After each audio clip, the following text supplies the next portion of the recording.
गजपति जिले में सर्वभारतीय धर्मघट संपूर्ण सफल। बीजेपी नेतृत्वाधीन केंद्र सरकार जनविरोधी तथा कॉर्पोरेट सपक्षवादी नीति विरुद्ध में श्रमिक और कृषक संगठन मान तरफ दि जाइथिबा दिनिकिया सर्वभारतीय साधारण धर्मघट गजपति जिले में बंद रे परिणत हो जाइछि। आंदोलनकारी डाकरारे जिलार विभिन्न स्थान में जानवाहन और दुकान बजार बंद होगा सह विभिन्न सरकारी कार्यालय बंद होइथिला। एठारे उल्लेखयोग्य जे केंद्र सरकार कॉर्पोरेट को स्वार्थ में श्रमिक और कर्मचारी सुरक्षा पई रहिथिबा 29टी श्रम आईन बातिल करी 4टी श्रम कोड आनिछंती। एहा सह बीजेपीर राज्य सरकार मध्य गत विधानसभा रे संशोधन आनिबा पूर्वरु थिबा 8 घंटिया श्रम दिवस को 10 घंटिया करबा सह महिला को रात्रिकालीन ड्यूटी करबाकू अनुमति दैछंती। श्रमिक और कर्मचारी अधिकार को छिन्न करुथबा उपरोक्त श्रम कोड को बातिल करबा, ग्रामांचलर श्रमिक मानकू 100 दिन कामर अधिकार देउथबा मनरेगा आईन बदल रे आनिथिबा बीभीजी रामजी आईन को प्रत्याहार करबा तथा प्रस्तावित जनविरोधी विद्युत बिल तथा कृषि और कृषक विरोधी विहन बिल प्रत्याहार दाबी रे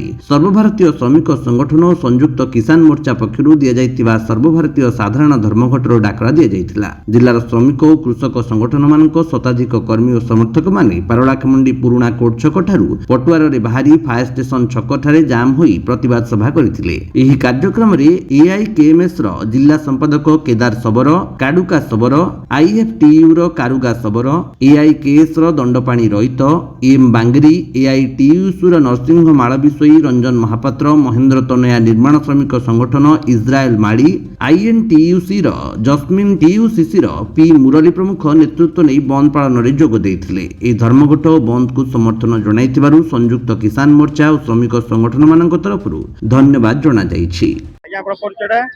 मना दंडपाणी रहित ओडिशा कृषक सभार राज्य कमिटी सदस्य।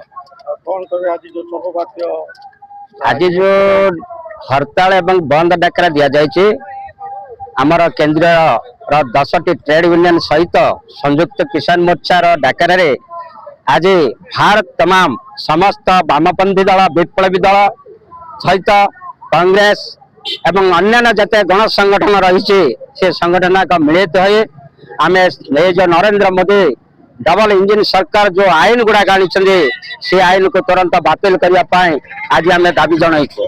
ता सहित ए जो गजपति जिले आमर पारलाखेमुंडी ठारू अच्छे रायगढ़, खजुरीपदा, आरोदेगरे, चंद्रगिरी, मोहना, लोहागुड़ी ठारे आमर लोक मैंने आम साथी मैंने उपस्थित रहे। ए जो जानवाहन सहित समस्त समर्थन जनाइबा कृषक श्रमिक को समर्थन जनाइबा आम निवेदन करछो। आम लोक ठाए ठाए समस्त जगह रही ए जो डबल इंजिन सरकार से आशा करिसंते जे जो आईन गुड़ाक आनी से आईन जे आनी कृषक मानकर विशेष असुविधा होची। ता सहित श्रमिक मानकर 4टी श्रम कोड बातिल करचंते। ए श्रमिक माने संगठन करि परिबे नै एवं मालिक पाखरे समानकर मूल्य धार्य ताके मागी परिबे नै। ए जो मोदी सरकार जो आईन आनी तापरे महात्मा गांधी निश्चित कर्म नियुक्ति योजना, ग्रामीण निश्चित योजना जो काटे बीबी रामदेव जो आनी ताको भी आम विरोध करुचो। बिहान 2025 को विरोध करुचो। ए समस्त दाबी नहीं आज बंद को सफल करने आम गजपति जिले पल्ली सहर अंचल समस्त लोक एकत्रित हो आज गुराट विराट रैली करुचो। ए बस स्टैंड ठार बाहर की आम कलेक्टर ऑफिस निकटवर्ती जाके जो कलेज जो मेडिकल छक ठारे आम केंद्र मोदी सरकार जहाँ जहाँ आईन आनी प्रतिवाद करूँ दाबी करूँ जे जो आईन आनी कृषक विरोधी श्रमिक विरोधी आईन आनी बातिल तुरंत करने आम दाबी जनइबू। आमर आज 6 घंटा 6 घंटा पर्यंत बंद रहिबो।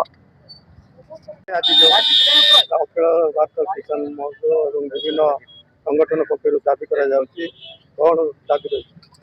बर्तमान आमर सर्वभारतीय ट्रेड यूनियन मानकर डाकरा गजपति जिला शाखार विभिन्न संगठन नहीं गोटे संयुक्त किसान मोर्चा तरफ आज डाकरा बंद को आम पालन करुच।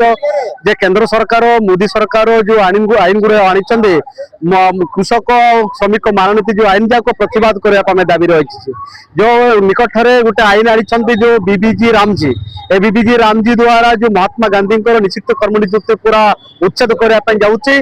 तेणु आम प्रतिवाद करुचु जे जो आईन टा एमजीएन राज्य पुनः प्रणयन करके रखा जाओ डिमांड करुचु।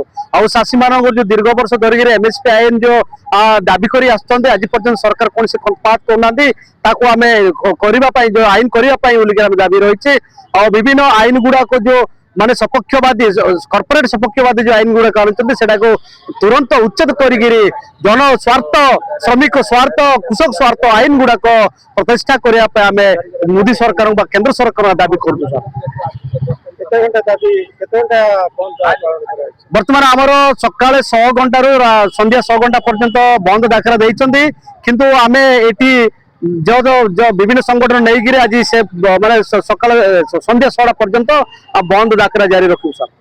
ଗଜପତିରୁ ରେଣୁବାଳା ବେହେରାଙ୍କ ରିପୋର୍ଟ, ବିଶ୍ୱ ବିଜୟୀ ନ୍ୟୁଜ ଓଡ଼ିଶା।